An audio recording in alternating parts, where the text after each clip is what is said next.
Welcome all. So in this video our learning goal is to learn about congruence modulo. ये होता क्या है? Simple definition से चलते हैं. So congruence modulo. Let m be any positive integer. m एक positive integer है. तो कभी ऐसा लिखा जाए a ये कॉन्ग्रुएंट का sign a congruent b modulo m, right. जैसे देखिए मैंने इसको बताया है, ये जो सिंबल में लिखा है उसको पढ़ते कैसे हैं. a is congruent to b modulo m. अब इसका meaning if double implies a minus B is divisible by m. मतलब a is congruent to b modulo m, इसका मतलब ये लेना है कि a minus B is divisible by m. Example देखिए, यहाँ पर 27 और यहाँ पर 6 है, तो 27 माइनस 6 कितना हुआ? 21. Is this 21 divisible by 7? Yes. Hence 27, इसका मतलब हम क्या पढ़ेंगे? 27 इज कॉन्ग्रुएंट टू 6 मॉड्यूलो 7. अब सेकंड वाला एग्जांपल देखिए, 25 और 5 है, तो 25 माइनस 5 कितना हुआ? 20. क्या ये 20 डिविजिबल बाय 6 है? नो. Divisible by 7. यहाँ पर क्या है? Not divisible by 6. कौन? 20. 25 माइनस 5 डिविजिबल नहीं है, इसका मतलब 25 is not congruent to 5 modulo 6. ठीक है, बस एकदम सिंपल है. आपको ये नंबर और ये नंबर, इनका डिफरेंस, इस नंबर में से 25 में से 5 सब्ट्रैक्ट किया, ये नंबर 6 से डिविजिबल है कि नहीं चेक करना है. अगर डिविजिबल रहता है तो हम कॉन्ग्रुएंट बोलेंगे, नहीं रहता है तो नहीं बोलेंगे. ठीक है. अब इस पर्टिकुलर यानी चीज़ का और मीनिंग अगर हमें समझना है तो वो हम कैसे समझ सकते हैं. ठीक है, let me just take few more examples. अब हम सोचते हैं कि जैसे फॉर एग्जांपल अगर हम लोग सपोज मॉड्यूलो 4 की बात करते हैं, ठीक है, तो 5 is equal to 1 mod 4. Is it correct? 5 is congruent to 1 modulo 4. क्यों? क्योंकि 5 माइनस 1 इज डिविजिबल बाय 4. अब एक काम करते हैं, ये 1 यहीं पे रखो. और कौन सा नंबर हो सकता है 5 के जगह पर? 1. क्यों? क्योंकि 1 minus 1 is 0 and 0 is divisible, right. 0 is divisible by 4. तो इस तरीके से मैं और कुछ नंबर्स ले सकता हूँ. सपोज 5 के जगह पर हम लोग 9 ले सकते हैं. 9 is congruent to 1 modulo 4. Correct. तो इस तरीके से आप लिखते जा सकते हो.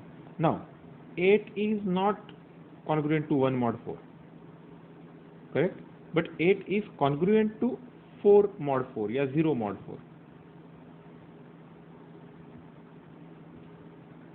सो ट्राई टू थिंक कि ये पर्टिकुलर सिंबल का मीनिंग क्या है. अब ये जो कुछ भी हमारा तरीका है लिखने का, इस पर और हम लोग वर्कआउट करेंगे, लेकिन ये वीडियो बहुत ही सिंपल रखना है हमें. तो I want you to understand the meaning of this symbol and we will solve a very simple question. तो question is show that R यानी एक relation which is defined as A B if A and B are integers and A is congruent to B modulo M. ऐसा है तो prove that it is equivalent relation. So let's start with first. हम लोग पहले क्या check करते हैं? Reflexive है कि नहीं. For any A belongs to Z,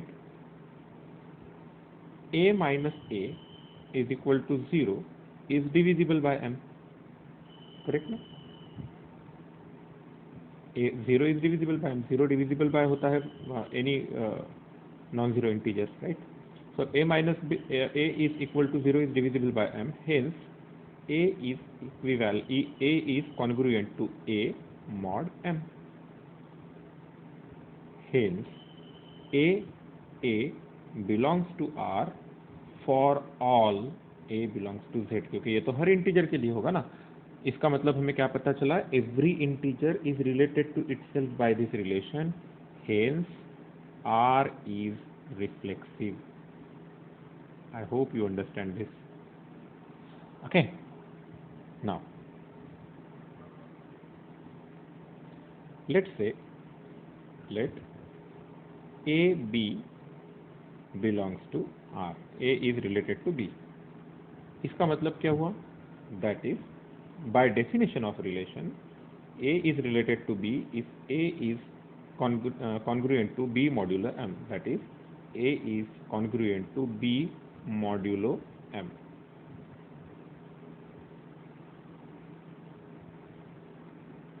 correct? तो पूरा मॉड्यूलो लिखने की ज़रूरत नहीं है, जैसे मैंने बताया था हम मॉड ऐसा लिखेंगे शॉर्ट फॉर्म पे. A is congruent to B modulo M.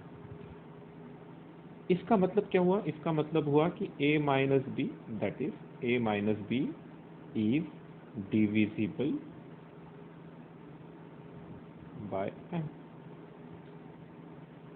अब मुझे बताइए a minus B divisible by m रहा तो b माइनस ए भी डिविजिबल बाय m है. यहाँ पर हमारा डिविजिबल का जो कंडीशन है दैट इज रिमाइंडर 0, तो हम लोग निगेटिव नंबर का डिवीजन भी करते हैं suppose, right? So b minus a is divisible by m. अब b minus a is divisible by m मतलब क्या? b is congruent to a mod m. Hence इसका मतलब क्या हुआ? Hence b A also belongs to R. यानी अगर, ध्यान में रखो, इसका मतलब क्या हुआ? दैट इज इफ अगर A B belongs to R रहेगा then B A also belongs to R for all A B belonging to Z. Hence यानी एवरी, जो कुछ भी आपने ए बी लिया, अगर ए बी है तो बी ए पक्का ही आर में है, राइट? इसीलिए गिवन फंक्शन जो है, राइट, क्या बोलेंगे हम? It is given relation, it is symmetric. क्योंकि अगर जैसे फॉर एग्जांपल आपको ध्यान में रखना होगा 8 इज डिविजिबल बाय 4, तो -8 is also divisible by 4, where the answer will be -2. Correct? अब हमें और एक चीज़ की बात करनी है. कौन सा? ट्रांजिटिव. तो हमें दो लेना पड़ेगा. पहले let, suppose there are two elements, this a B belongs to R and b c belongs to R. हम दो एलिमेंट्स लेते हैं या फिर दो, राइट ना, जिसमें पहले का इमेज और दूसरे का प्री इमेज ये सेम रहे. तब पहले A B belongs to R का मतलब क्या हुआ? A is congruent to B mod M for some m, right, जो गिवन रहेगा किसी भी क्वेश्चन का, and b is congruent to c mod m. इसका मतलब क्या हुआ? इसका मतलब ये हुआ कि a minus B is divisible by m और b इज, इसका मीनिंग क्या हुआ? b minus c is divisible by m. ये डिविजिबिलिटी का मतलब जो है वो इसके पहले वाले प्रॉब्लम में ज़्यादा मुझे समझाने की ज़रूरत नहीं पड़ी. एक्चुअली यहाँ पर a minus B is divisible by m का मतलब क्या हुआ था? a minus B is equal to some integer into m, ऐसा इसका मीनिंग था. a minus B is divisible by m का मतलब है a minus B is integer into m. तो फिर उससे मुझे पता चला था कि b minus a is equal to minus of that integer into m. लेकिन आपको मालूम है minus of integer is again integer, और इसीलिए वो दूसरा भी डिविजिबिलिटी क्लियर हुआ था.